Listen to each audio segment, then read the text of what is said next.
আচ্ছা, তো আমরা already CP minus CV equal to R এটার প্রমাণ দেখে ফেলছি। তো এটার প্রমাণ দেখার পরে আমরা যেটা এখন করবো সেটা হলো এই চ্যাপ্টারের সব থেকে বড় question PV gamma equal to constant, এই কোশ্চেনটা জানবো পিভি গামা কনস্ট্যান্ট। তো বড় প্রশ্নে আসলে পিভি গামা কনস্ট্যান্ট এই কোশ্চেনটাই সব থেকে বেশি আছে এবং এই কোশ্চেনটা কিন্তু একটা ম্যাথমেটিক্যাল একটা কোশ্চেন, ঠিক আছে।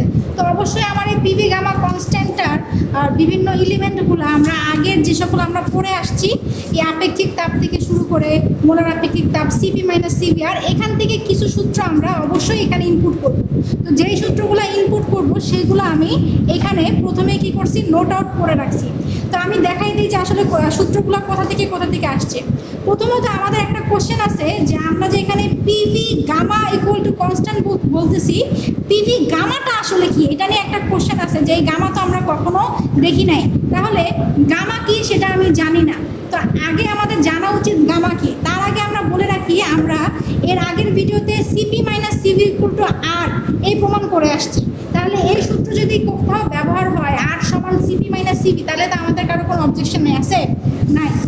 এরপরে আমি জানি না গামা কি। গামাটা আলফা বিটা গামা এগুলো এক একটা সহগ এক একটা ধ্রুবকের মতো ব্যবহার হয়। তো এই ধ্রুবকগুলাকে আসলে কি বলে, এই ক্ষেত্রে এই গামা আমাদের এই গ্যাসের ক্ষেত্রে এই গামা একটা এমন একটা প্যারামিটার যেটা স্থির চাপে মোলার আপেক্ষিক তাপ সিপিকে যদি আমরা স্থির আয়তনে মোলার আপেক্ষিক তাপ সিবি দ্বারা ভাগ করি তাহলে আমরা যেই মান পাবো সেটাই আসলে একটা গ্যাসের ক্ষেত্রে গামা ধ্রুবক নামে পরিচিত, ঠিক আছে। এটাও কিন্তু একটা constant, gamma alpha beta gamma সবাই কনস্ট্যান্ট, গামা কনস্ট্যান্ট। তাহলে গামার পরিচয় কি, গামা মানে সিপি বাই সিভি, ক্লিয়ার। তাহলে সিপিকে সিবি দ্বারা ভাগ করলে হয় গামা, সিপি থেকে সিবি মাইনাস করলে হয় আর। তাহলে দুটা সূত্র তো ক্লিয়ার। আচ্ছা, ক্লিয়ার। এখন এইখানে দেখেন ডিইউ সমান সিভি ডিটি, এটা কোথা থেকে আনছি আমরা আগের প্রশ্নের সমীকরণ নাম্বার 2, আগের প্রশ্নের সমীকরণের 2 নাম্বার ডিইউ সমান সিভি ডিটি। এই দেখেন এটা আমরা প্রমাণ করছিলাম। কেমনে প্রমাণ করছি সেটা যদি ভুলে যান তাহলে আমি কি দেখাই দেওয়ার প্রয়োজন আছে, সম্ভবত নাই। এটা কি এটা তো প্রয়োজন নাই, কেমনে আসছে ডিরেক্টলি এটা একবার আপনারা যখন রিকল করবেন তখনই পাবেন। তাহলে এই যে ডিউ সমান সিবিডিটি এই ক্ষেত্রে আসলে আয়তন স্থির ছিল, আমরা শুরু থেকে কি করছিলাম, আয়তন স্থির রেখে কাহিনী করছিলাম। তাহলে এই ক্ষেত্রে আমাদের আয়তনটা স্থির ছিল। আচ্ছা, এটা আমরা পারবো। তাপগতিবিদ্যার প্রথম সূত্রটা কি শিখছিলাম, তাপগতিবিদ্যার প্রথম সূত্র ছিল ডিকিউ সমান ডিইউ প্লাস পিডিভি। পিডিভি কোথা থেকে আসছে, পিডিভি আসছে এখানে ছিল ডিডাব্লিউ, তাই না, ডিডাব্লিউর মান ছিল পিডিভি। এই যে এখানে আমি লিখে দিছি তাপগতিবিদ্যার প্রথম সূত্র ছিল আসলে ডিকিউ সমান ডিইউ প্লাস ডিডাব্লিউ, ডিডাব্লিউ থেকে কি হয়েছে পিডিভি। তাহলে এই যে ডিডাব্লিউ থেকে পিডিভি হয়ে গেছে, এই সূত্রটা আমাদের লাগবে কিন্তু, ঠিক আছে। 4 নম্বর সূত্র তাপগতিবিদ্যার প্রথম সূত্র। আছে এরপরে রুদ্ধতাপীয় প্রক্রিয়া কি, এটা আমরা হয়তোবা এখনো আপনারা পড়েন নাই, আমি ভিডিও দিয়ে দিয়েছিলাম প্রথম দিকে। সংক্ষিপ্ত প্রশ্নের একটা ভিডিও আছে, ওইখানে কয়েকটা সংক্ষিপ্ত প্রশ্ন আছে, অতি সংক্ষিপ্ত প্রশ্ন, সেখানে রুদ্ধতাপীয় প্রক্রিয়া পাবেন। আমি একটুখানি রিভাইজ দিয়ে দিই রুদ্ধতাপীয় প্রক্রিয়াটা কি। এটা হলো ডিরেক্ট বলতে গেলে ফ্লাক্স, তারপর হটপট, এরা কিভাবে কাজ করে, ফ্লাক্স হটপট, সেই প্রক্রিয়া হলো রুদ্ধতাপীয় প্রক্রিয়া। অর্থাৎ কি দাঁড়াচ্ছে, যে প্রক্রিয়ায় তাপ সর্বদা স্থির থাকে, চাপ শক্তি সবসময় কি থাকে, স্থির থাকে, তাপ কখনো পরিবর্তন হয় না। তাহলে আমি যদি রুদ্ধতাপীয় প্রক্রিয়ার কথা চিন্তা করি, দেখেন আমাদের সূত্রটা কি ছিল, DQ equal two DU DW. তাপ যদি পরিবর্তন না হয় তাহলে ডিকিউর মানটা কি হয়ে যাবে, জিরো। রুদ্ধতাপীয় প্রক্রিয়ায় ডিকিউ জিরো, তাহলে রুদ্ধতাপীয় প্রক্রিয়ার সমীকরণ কি হবে, এই ডিকিউ ডিইউ প্লাস ডিডাব্লিউ সমান জিরো। এটা হলো রুদ্ধতাপীয় প্রক্রিয়ার সমীকরণ, ক্লিয়ার। এই পর্যন্ত এই যে কয়টা পয়েন্ট আছে, এই CP minus CV, CP by CV gamma, তারপরে এগুলো তো ক্লিয়ার। এখন আমাদের আরো কিছু জিনিস লাগবে, কি লাগবে, আমাদের লাগবে আগের কোশ্চেনে আমরা ডিফারেন্সিয়েশন নিয়ে পড়েছিলাম, ডিফারেন্সিয়েশন। এবার আমরা ইন্টিগ্রেশনের কিছু সূত্র জানবো। ইন্টিগ্রেশন দেখো তো ফ্রেন্ড, ঠিক আছে, ইন্টিগ্রেশনের কিছু সূত্র আমরা জানবো। কি সূত্র, ইন্টিগ্রেশনের একটা সূত্র আছে, যদি এইখানে এরকম থাকে, অর্থাৎ এফ এর ডিএক্স মাঝখানে 1x থাকে, মাঝখানে কি আছে 1x, এটা অপারেশন। এই যে ইন্টিগ্রেশনের এটা অপারেশন, কেমন অপারেশন আমি আগেও তোমাদের বলছিলাম, এই অপারেশনটা যোগের মতোই ব্যবহার হয়, মাঝখানে জিনিসপত্র বসে। যোগ যেমন মনে করো এটা একটা জিনিস, বিয়োগ যেমন এটা দেখতে দুই ভাগে বিভক্ত হইলেও কি হবে, এটা আসলে একটাই অপারেশন। তোমরা যদি ম্যাথ ভালো করে করো তাহলে আসলে জানবা এইটার একটা অংশ এই জিনিসটা, এটার একটা অংশ মিলে এই জিনিসটা অপারেশন। তাহলে এই ইন্টিগ্রেশন যদি 1/x কে অপারেশন করে তাহলে অ্যান্সার আসবে ln x। এই সূত্র আমাদের জানা লাগবে, অর্থাৎ dx/x মানে আসলে ln x। এটা একটা সূত্র, ডিরেক্ট সূত্র। আচ্ছা গেল। এরপরে তোমরা যদি সূচকের অঙ্ক করো, a ln x মানে ln x এর মাথার উপরে এই এটা চলে যাবে, সূচকের সূত্র এটা। এই যে ln এর আগে যদি কোনো কিছু থাকে সেটা এই x এর মাথার উপরে এই জায়গায় বসা পড়বে দাস করে, এটা একটা সূত্র। আচ্ছা এরপরে ইন্টিগ্রেশন যদি তুমি কাকে করো, 0 কে যদি ইন্টিগ্রেট করো তাহলে মান আসবে সবসময় কনস্ট্যান্ট। 0 কে ইন্টিগ্রেট করলে মান আসবে কনস্ট্যান্ট। তাহলে সূত্র হলো একটা, সূত্র হলো দুইটা, সূত্র হলো তিনটা, ঠিক আছে। আরেকটা তোমাদের সূত্র আছে, সূচকেরই সূত্র এটাও, ln a plus ln b যদি তুমি করো তাহলে অ্যান্সার আসবে ln a ইন্টু b, এমন আসবে। ln a plus ln b কে যদি যোগ করা হয় তাহলে অ্যান্সার আসবে a এবং b গুণন করতে হবে, ঠিক আছে। তাহলে এই চারটা সূত্র ডিরেক্ট ম্যাথের সূত্র আমাদের এই প্রমাণের জন্য কিন্তু লাগবে। ক্লিয়ার? আচ্ছা আমি ডিরেক্ট এখন এগুলো যদি আপনারা ক্লিয়ার থাকেন আমি ডিরেক্ট চলে যাচ্ছি আমাদের অ্যান্সার। এরপরে চলে আসছি পিভি গামা সমান কনস্ট্যান্ট, এটার প্রমাণে এটা আসছে। এখন সব থেকে মজার বিষয় যেটা সেটা হলো CP minus CV equal to R. এই কোশ্চেনটা শুরুর চিত্র থেকে এই যে এই পর্যন্ত হুবহু সেম পিভি গামার একই জিনিস। এখানে যা যা আমি বলছিলাম যে একটা পিস্টন থাকবে, পিস্টনের ভিতরে এক মোট গ্যাস থাকবে, এই গ্যাসের চাপ পি, আয়তন ভি, তাপমাত্রা টি, অভ্যন্তরীণ শক্তি ইউ, এগুলা সব আছে। ডিকিউ তাপ শক্তি দেওয়ার ফলে কি হয়েছে, এরা সব চেঞ্জ হয়ে ডিপি ডিটি ডিটি ডি হয়ে গেছে। এখানে এটা বলা আছে, এই বাংলা কথাটুকু এখানে লেখা আছে যে এখন আদর্শ গ্যাসে এগুলা সব দেওয়া আছে, ডিকিউ তাপ শক্তি দিয়েছে, এটা চেঞ্জ হয়ে এটা হয়ে গেছে। হুবহু এখান থেকে এই পর্যন্ত দেওয়া আছে কোথায়, এই প্রথমে শুরুর এই পর্যন্ত সেম জিনিস, একটা বিন্দু পরিমাণ চুল পরিমাণের কোনো পার্থক্য নাই, ঠিক আছে। তাহলে আমার ব্যাখ্যা শেষ, আমি ডিরেক্ট এখন ম্যাথের জন্য যাই। কি করছে এখন দেখো, আমি যেটা আপনাদের বলছিলাম, এই দেখো তো এখানে দেখা যায় কিনা, কোথায় রাখবো, আরো নিচে।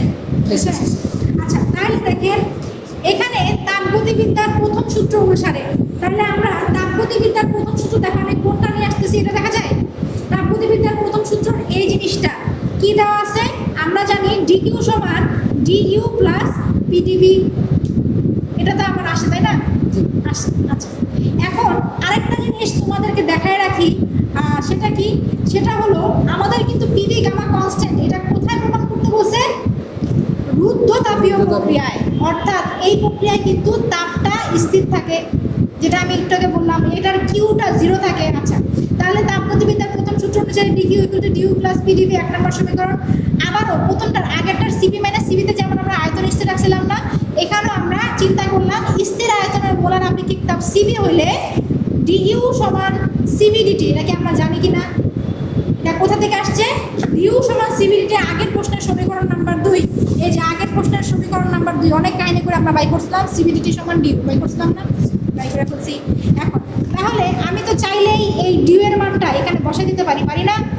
তাহলে সিস্টেম যেহেতু রুদ্ধতাপীয় তাহলে আমাদের আসলে কি হবে, আগে বসাই 2 এর মানটা আমরা আগে একে বসাই, 2 এর মান একে বসিয়ে পাই, কি পাবো, এই ডিকিউ সমান সিভি ডিটি প্লাস পিডিভি, তাই তো, এটা আমার 3 নম্বর সমীকরণ।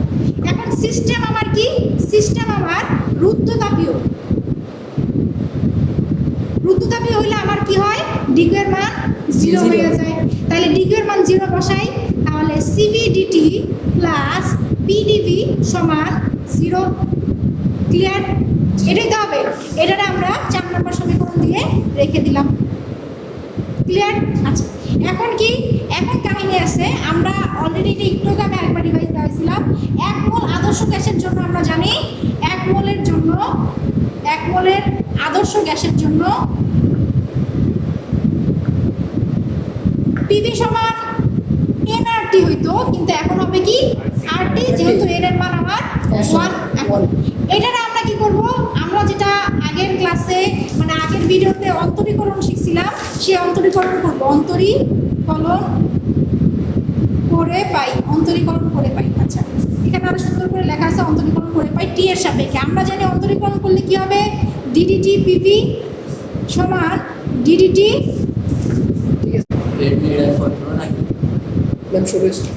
আচ্ছা, তাহলে আমরা 1 মোল আদর্শ গ্যাসের জন্য কি নিলাম, পিভি সমান আরটি, যেখানে এন এর মানটা আসলে 1। ঠিক আছে, তো এন এর মান তো 1 এর জন্য এন আমার প্রয়োজন নাই।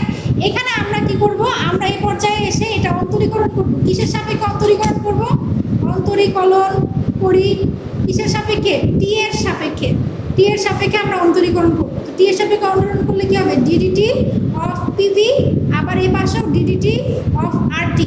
আমাদের আসলে সূত্র কি, যদি ডিডিটি কখনো এক্স ওয়াই দুটা গুণন অবস্থায় কাউকে ডিফারেন্সিয়েট করে বা অন্তরীকরণ করে, তাহলে এক্স থাকে বাইরে, ডিডিটি প্রথমে ওয়াইকে অপারেট করবে, পরবর্তীতে আবার ওয়াই থাকবে বাইরে, ডিডিটি কাকে অপারেট করবে, এক্সকে অপারেট করবে।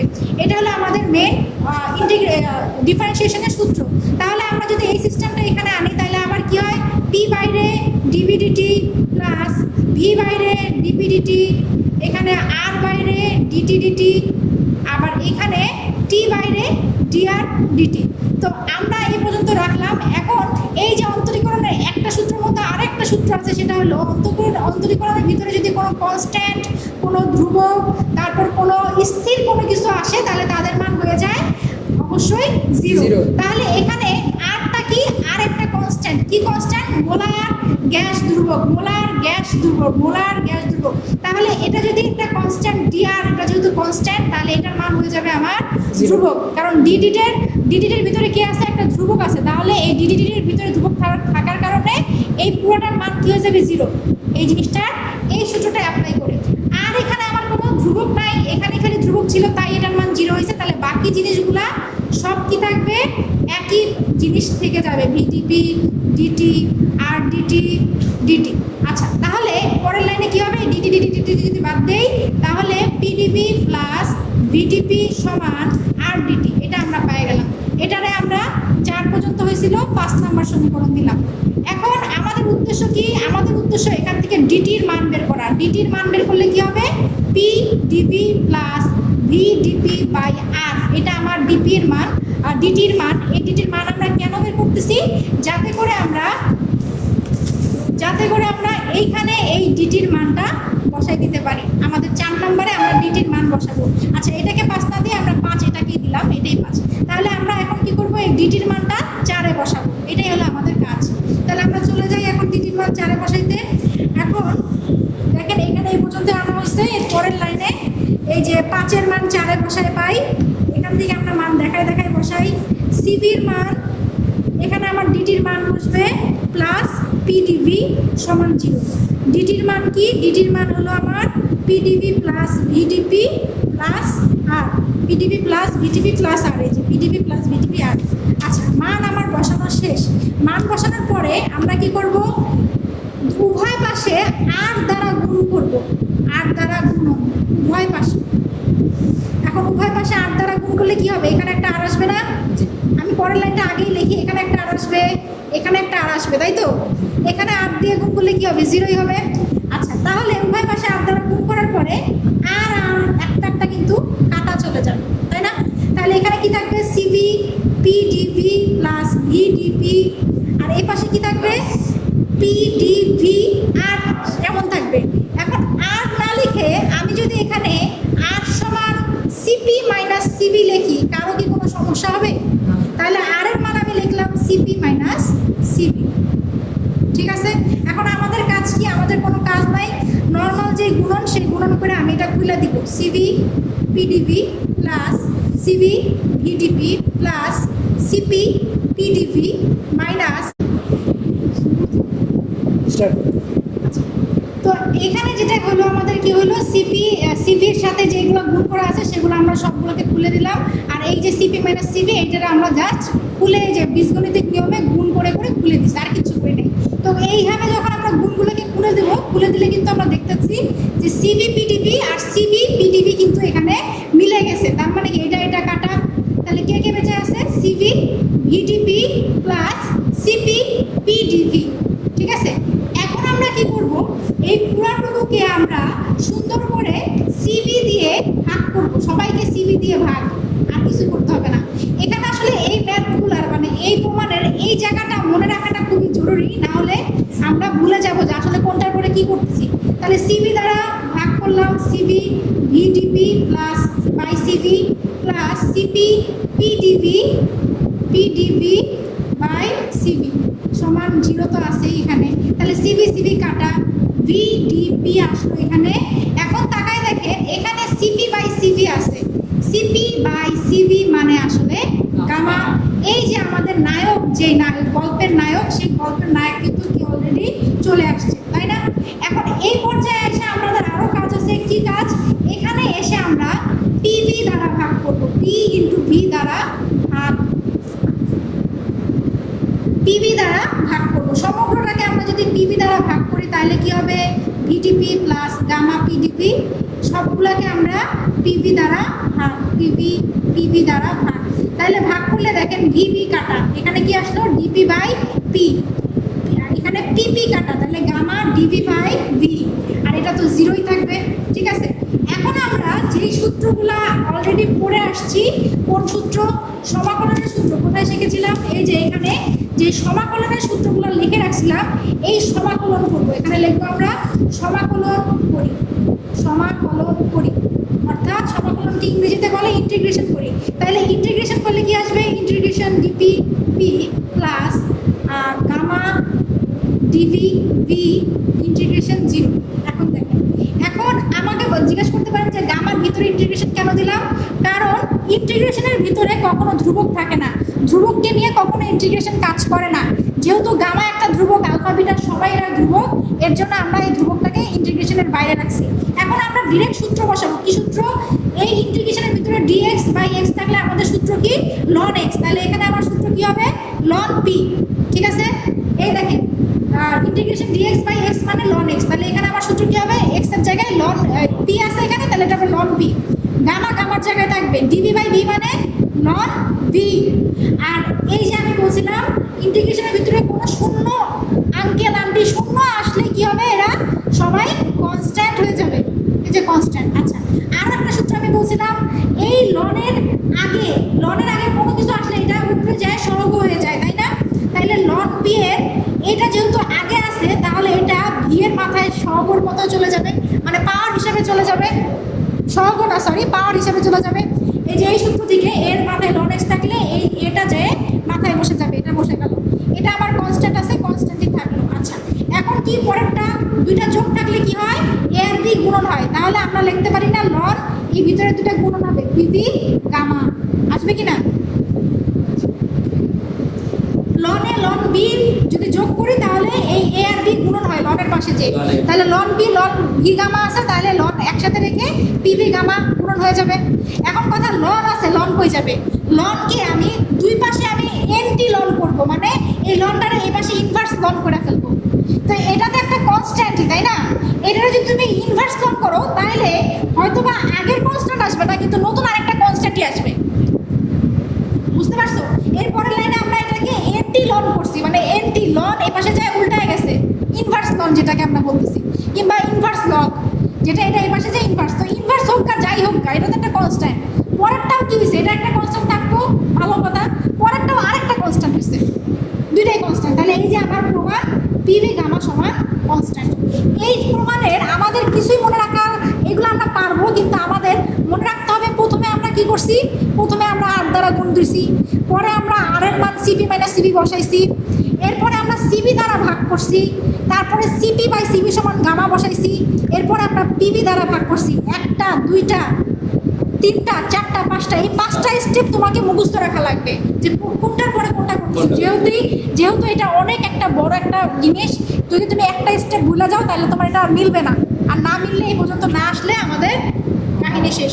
তাহলে আমরা এই স্টেপগুলো 1 2 3 4 5 দিয়ে হাতে এভাবে গুনে গুনে মুখস্থ করবো, এবং লাস্টে যে যদি কখনো এখানে এসে আর মিলাইতে পারতেছো না, সূত্র মাথায় নাই, লাস্টে যাই হোক না কেন, লাস্টে তুমি পিভি গামা এগুলো কনস্ট্যান্ট অবশ্যই লিখবা। ভিতরে ভুল থাকুক, ভিতরে সূত্র ভুলে গেছো, ভিতরে লাইন মিসিং হয়ে গেছে, ভুল ভাল আছে, সমস্যা নাই, তুমি যতদূর আসছো ঠিক আছে, টাইম শেষ, লেখার টাইম নাই, তবু তুমি কি করবা? লাস্টে এইটা লাইনটা দেখাই দিবা। আমাদের ফিজিক্স কেমিস্ট্রি এগুলোতে কি হয়? লাস্টে দেখে যে মিলছে কিনা। এত কিছু তো আসলে আমরা এতক্ষণ টাইম দিয়ে করছি, কিন্তু এত কিছু তো আসলে আমাদের টিচারের টাইম নেই, প্রতিটা একটা জিনিস লাইন দেখান, আমাদের মার্ক পাইতে হবে, লাস্ট আমরা মিলাই দেবো। এছাড়াও যদি যারা না বুঝে থাকো, আমার মনে হয় প্রথম থেকে একটু ভিডিওটা স্লোলি দেখলে বুঝতে পারবো আশা করি। আমাকে অবশ্যই কী করবা, কমেন্টে জানাবা যে ভিডিওতে সব কিছু বোঝা যাচ্ছে কিনা। এই পর্যন্তই, এটাই আমাদের 3 নম্বর চ্যাপ্টারের শেষ ভিডিও, শেষ আলাপ আলোচনা। আল্লাহ হাফেজ।